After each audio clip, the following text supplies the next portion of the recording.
الشیطان الرجیم بسم اللہ الرحمن الرحیم وَإِذَا سَأَلَكَ عِبَادِي أَنِّي فَإِنِّي قَرِيبٌ أُجِيبُ دَعْوَةَ الدَّاعِ إِذَا دَعَانِ فَلْيَسْتَجِيبُوا لِي وَلْيُؤْمِنُوا بِي لَعَلَّهُمْ يَرْشُدُونَ صدق اللہ مولانا العظیم۔ اللہ عز و جل نے ارشاد فرمایا وَإِذَا سَأَلَكَ عِبَادِي أَنِّي فَإِنِّي قَرِيبٌ، اور اے محبوب صلی اللہ علیہ وسلم، جب آپ سے میرے بندے میرے بارے میں میرے متعلق سوال کریں تو آپ فرما دیں کہ بے شک میں ان کے قریب ہوں۔ فَإِنِّي قریب، بے شک میں ان کے قریب ہوں۔ اجیب دعوت الداعی اذا دعان، دعا کرنے والا جب دعا کرتا ہے تو میں اس کی دعا قبول کرتا ہوں۔ فَلْيَسْتَجِيبُوا لِي، پس وہ میرا حکم مانیں۔ وَلْيُؤْمِنُوا بِي، اور مجھ پر ایمان برقرار رکھیں۔ لَعَلَّهُمْ يَرْشُدُونَ، تاکہ وہ کامیابی حاصل کریں۔ خالق کائنات نے جو ارشاد فرمایا ہے، اس آیت مبارکہ کا شان نزول یہ ہے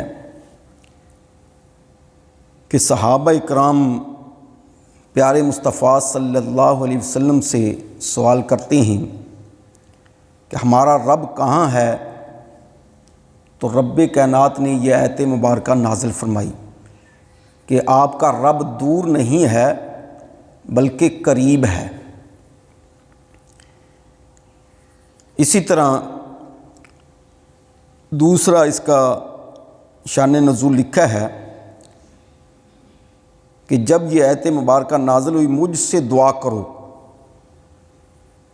تو میں تمہاری دعا قبول کروں گا، تو صحابہ اکرام نے پوچھا کہ ہم کس وقت دعا کریں، کون سا وقت دعا کرنے کے لیے ہے؟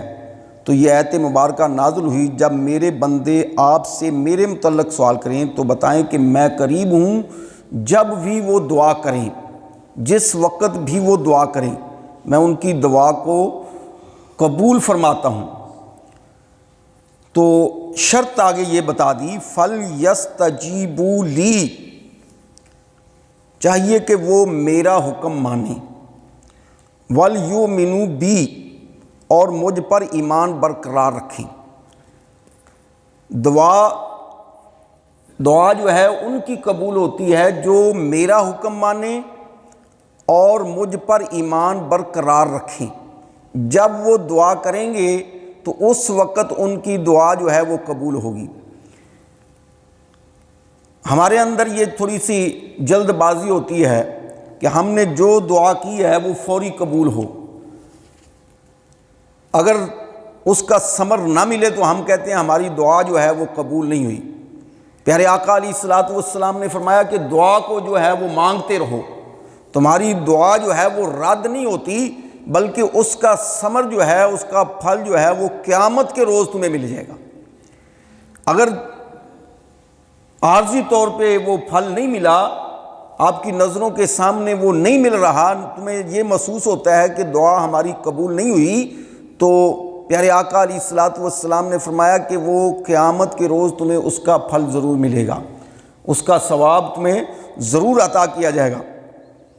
حضرت ابو ہریرہ رضی اللہ تعالی عنہ آپ بیان فرماتے ہیں، امام بخاری نے اس حدیث کو روایت کیا ہے کہ رسول اللہ صلی اللہ علیہ وسلم نے فرمایا ہمارا رب ہر رات کے آخری حصہ میں آسمان کی طرف نزول فرماتا ہے اور فرماتا ہے کہ کون مجھ سے دعا کرتا ہے میں اس کی دعا کو قبول کروں۔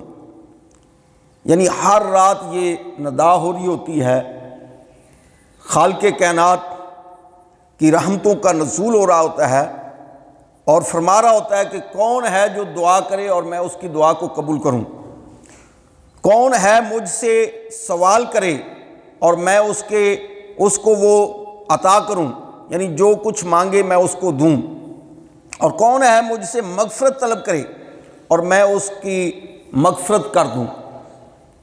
پیارے آقا علیہ الصلوۃ والسلام نے کا یہ ارشاد مبارکہ ہے۔ امام ابو ہریرہ رضی اللہ تعالیٰ عنہ بیان کرتے ہیں، امام بخاری نے اس کو ذکر کیا ہے، صحیح حدیث ہے۔ تو آخری رات کے پہر میں خالق کائنات جو ہے وہ اپنے بندوں کی دعا کو زیادہ سنتا ہے، قبول فرماتا ہے۔ لیکن ماہ رمضان مبارک میں ہر رات خالق کائنات کی رحمت کا نزول ہو رہا ہوتا ہے۔ ماہ رمضان مبارک کی کسی بھی رات کے کسی بھی حصے میں جو بندہ دعا کرتا ہے خالق کائنات اس کو قبول فرماتا ہے۔ شرط یہ ہے جو پیچھے خالق کائنات نے بیان فرمائی کہ میری اطاعت کرو اور مجھ پر ایمان کو برقرار رکھو، ڈاواں ڈول نہ ہو، تمہارا دل ادھر ادھر کا نہ ہو، بلکہ مجھ پر ہی تمہارا یقین ہو تو تمہاری دعا جو ہے وہ قبول ہوگی۔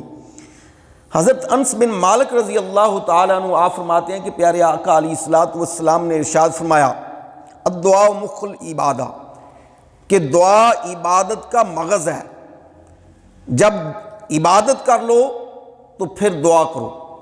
اب دیکھیں قرآن مجید فرقان حمید میں بھی پہلے روزوں کا ذکر ہے کہ روزہ رکھو، اور پھر اس میں مسافروں کو باہر نکالا کہ مسافر جو ہے وہ یا بیمار جو ہے وہ روزے میں اس کو رخصت ہے، اگر سفر ختم ہو جائے مقیم ہو جائے تو پھر دوبارہ وہ اپنی گنتی جو ہے وہ پوری کرے۔ عبادت کا ذکر کیا، اور عبادت کے ذکر کے بعد فرمایا کہ دعا مانگو۔ عبادت جب اللہ کی کر لیں، اللہ کا فریضہ ادا کر لیں، تو پھر اس کے بعد جو ہے وہ دعا مانگنی چاہیے اللہ عز و جل سے ان چیزوں کے بارے میں جو خالق کائنات سے، وہ ان چیزوں کے بارے میں دعا کریں جو مانگنے کا حق ہے، حلال ہیں، جائز ہیں۔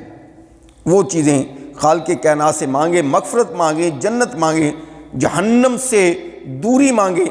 اور حضرت انس رضی اللہ تعالیٰ عنہ بیان فرماتے ہیں کہ رسول اللہ صلی اللہ علیہ وسلم نے فرمایا، تم اپنی ہر حاجت کا اللہ سے سوال کرو، جو بھی تمہیں حاجت ہو وہ خالق کائنات سے سوال کرو، مانگو، حتیٰ کہ جوتی کے تسمہ ٹوٹنے کا بھی، جوتی کے تسمہ ٹوٹنے کا بھی سوال جو ہے وہ اللہ سے ہی کرو۔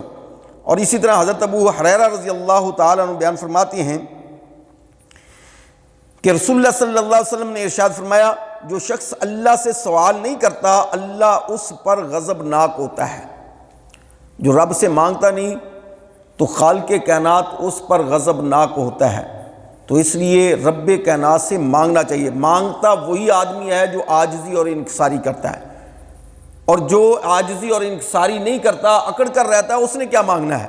جس نے تکبر کے ساتھ رہنا ہے اس نے کیا مانگنا ہے؟ اسی لیے فرمایا کہ اللہ اس پر غضبناک رہتا ہے، کیونکہ وہ تکبر کی حالت میں رہتا ہے، اور جب وہ تکبر کی حالت میں رہتا ہے تو رب ناراض رہتا ہے، اور جب اس کے اندر عاجزی آ جائے گی، انکساری آ جائے گی، تو وہ ضرور وہ سوال کرے گا، وہ مانگے گا رب کائنات سے۔ تو اس لیے خالق کائنات کے پیارے حبیب صلی اللہ علیہ وسلم فرماتے ہیں کہ جو بندہ سوال نہیں کرتا اس پر رب بھی ناراض ہوتا ہے۔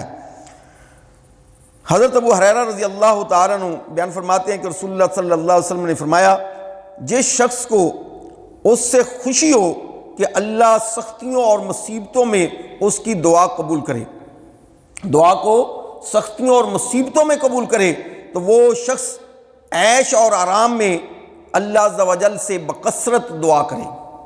یعنی جب اس کو عیش اور آرام ملا ہے تو اس وقت رب کو بھول نہ جائے، بلکہ بکثرت رب سے وہ دعا کرتا رہے اور رب کائنات سے وہ مانگتا رہے، تو یقیناً جب اس کے اوپر سختیاں ہوں گی، مصیبتیں آئیں گی، تو جب وہ دعا کرے گا تو خالق کائنات اس کی دعا کو قبول فرمائے گا۔ یہ پیارے آقا علیہ الصلوۃ والسلام کا فرمان ہے، اور حضرت ابو ہریرہ رضی اللہ تعالیٰ عنہ اس کو بیان کرنے والے ہیں۔ حضرت ابو ہریرہ رضی اللہ تعالیٰ عنہ وہ صحابی رسول ہیں جنہوں نے پیارے آقا علیہ الصلوۃ والسلام سے دعا لی کہ میں بھول جاتا ہوں، مجھے دعا دیں کہ مجھے یاد رہے، آپ کا جو بھی فرمان ہے وہ مجھے یاد رہے۔ پیارے آقا علیہ الصلوۃ والسلام نے فرمایا جھولی پھیلاؤ، جھولی پھیلائی، آپ نے ایسے ہی بک بھر کے، جس کو بک ہم پنجابی میں کہتے ہیں، وہ بھر کر ان کی جھولی میں ڈالا، انہوں نے فرمایا کہ اس کو سینے میں لگاؤ، تو آپ نے اس کو ایسے جیسے بندہ سمیٹتا ہے، اکٹھا کرتا ہے، اکٹھا کر کے سینے سے لگایا۔ تو آپ فرماتے ہیں کہ اس وقت کے بعد مجھے کوئی بھی بات آپ کی بھولی نہیں ہے، تو میں جو بھی سنتا وہ پیارے آقا علیہ الصلوۃ والسلام کا فرمان مجھے یاد رہتا۔ اور سب سے زیادہ حدیثیں بیان کرنے والے حضرت ابو ہریرہ رضی اللہ تعالی عنہ ہیں۔ دعا ہے اللہ رب العزت ہم سب کو اس دن الصراط المستقیم پر